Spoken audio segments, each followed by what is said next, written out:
The next one is tracking, all right? You want to teach them how to track, and the goal of this is twofold. Number one, it keeps them accountable.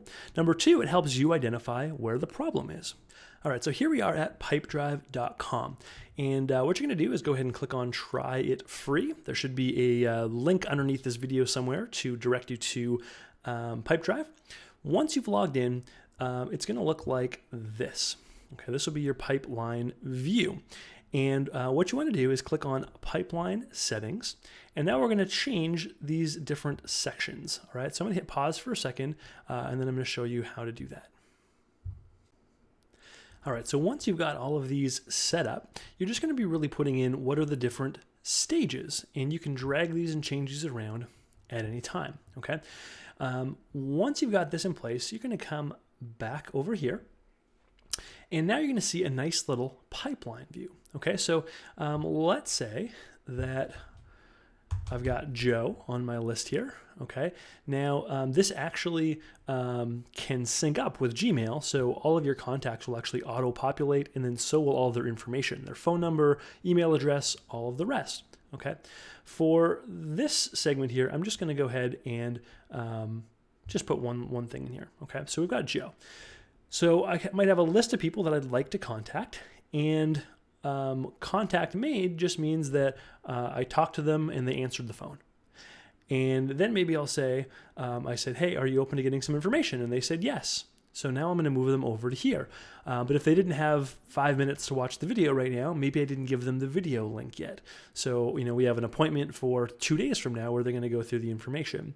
So then once I call them back and they've actually watched the video, now I'll move them over to here.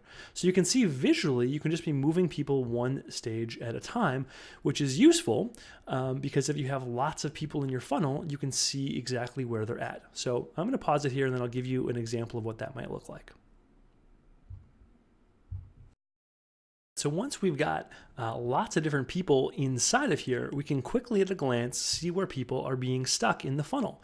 And we can say, oh, wow, there's a lot of people here that are waiting for a three-way call and it hasn't happened yet. What's going on, right? And they can say, oh, well, you know, I was waiting to hear back from you. I'm waiting for an email from you. Or if there's lots of people that are stuck on the video, right? It really helps you to be able to coach them. And it also helps you to be able to help get these people through the funnel. Okay, so you can just visually see where everything is.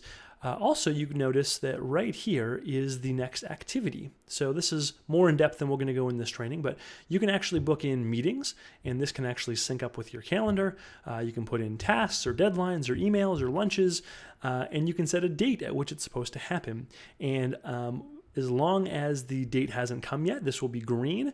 As soon as the date has come and gone, if you don't make an update here, it's going to actually turn red. So you can very quickly see which activities you have missed. Okay, so this is how you can use something like Pipedrive. Another really cool thing is you can make more than one pipeline. So if you wanted to, you could also have a new builder pipeline where as soon as somebody got started, you could have them here for them to do a welcome call with your upline, then maybe book their launch date for their in-home party if that's what you do in your company. Maybe another one is that they need to email you their list of contacts. Maybe another one is they have to actually have an in-home event. So you can change these however you see fit. But the point here is just to have a visual way to see where your people are stuck in the process. The last step in our process is to adjust. And if you've done the last step properly, this part is really easy, okay? Now you don't want to wait till they burn through their whole list.